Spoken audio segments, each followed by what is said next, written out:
Low self-esteem isn't part of your personality. It's a story you've been told about yourself. And if you have ADHD, that story has probably been wrong your whole life.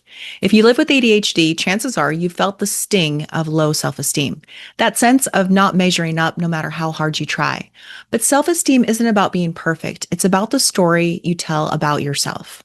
What if changing your self-esteem was less about fixing yourself and more about changing that story?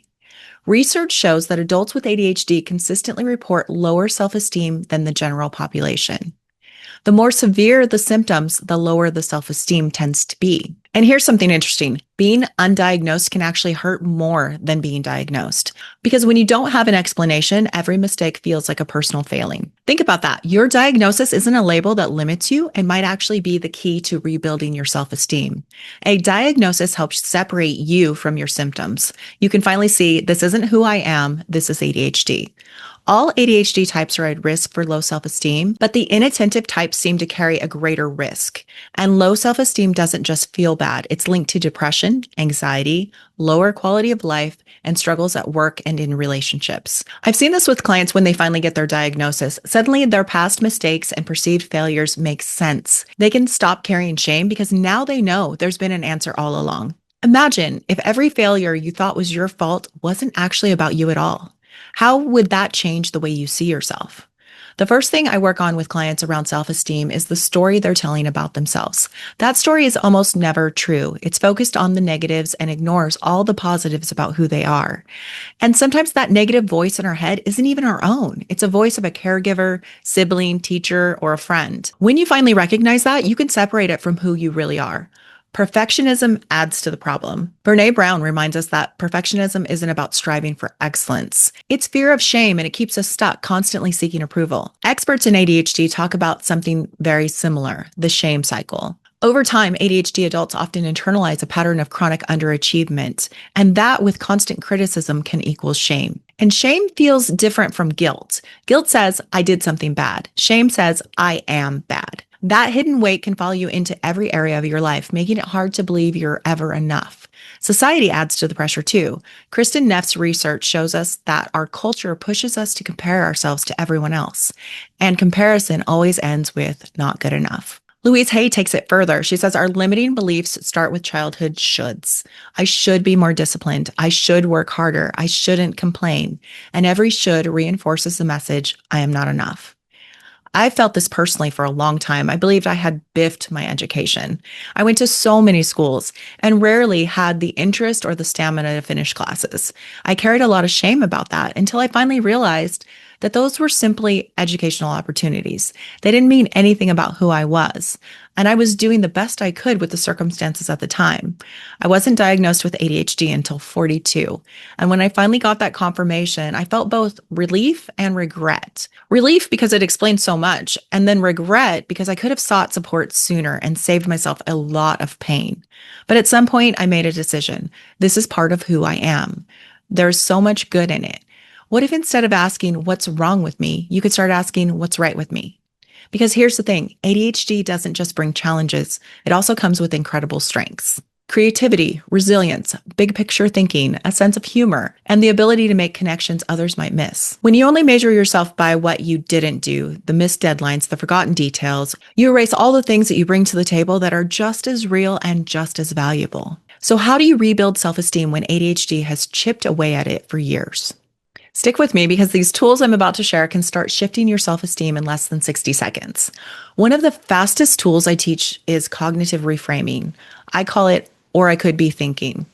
When you catch a negative thought, ask yourself, what else could I be thinking that is true but better than this? That starts by saying, or I could be thinking, and finishing the sentence. Repeat that process a few times, and often you'll feel relief in less than 60 seconds. Another reframe I love is this. Instead of saying, I'm terrible at this, try saying, I'm learning to be a person who, or I'm becoming someone who. That small shift changes everything. Self-compassion is another pillar. Treat yourself the way you would treat a friend who's struggling. Acknowledge the pain, respond kindly, and remind yourself that you're not alone. I've had clients who finally gave themselves permission to honor their energy levels. They realized they could only do as much as one human being can do in a day, and that self-compassion freed them from impossible standards. Radical acceptance is another practice that changes the game. It's about not fighting your flaws or your pain. It's choosing to accept them as part of being a human being. For me, it shows up in something simple. I have friends who come over and I don't clean the house for them. That feels so relaxed and authentic, and it reminds me that being myself is enough. Taking action is key. Every time you take a small step, you show yourself what you can accomplish. Action builds pride. I had a client who used to procrastinate constantly. She was always running behind and filled with anxiety. But when she reframed her self-worth and realized that she was worth the peace of being done early, everything shifted. She started finishing tasks ahead of time, and her whole sense of calm and confidence grew. Do you see the shift? It wasn't just about time management. It was about deciding she was worth the peace. Gratitude and affirmations help too. I often recommend clients tie gratitude to a daily routine like brushing their teeth or making coffee. Find something you're thankful for in that moment. And affirmations really work too. Say to yourself in the mirror, I approve of myself. I am worthy. I'm learning to love my brain. Because here's the truth, procrastination, missed deadlines, forgetfulness, and even rejection sensitivity, they can eat away at self-esteem. But none of those things define who you are. Procrastination changes when you realize you're worth being done early. You're worth being relaxed. Your peace matters. So here's the big takeaway. You don't have to fix your ADHD before you can feel good about yourself. It works the other way around.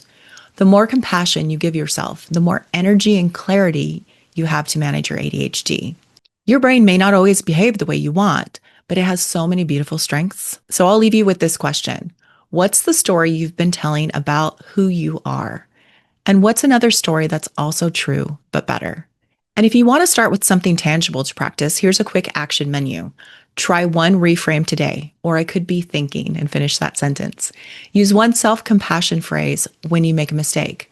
I'm learning to become a person who. And one gratitude check-in with a daily habit like brushing your teeth or pouring coffee. Action leads to change.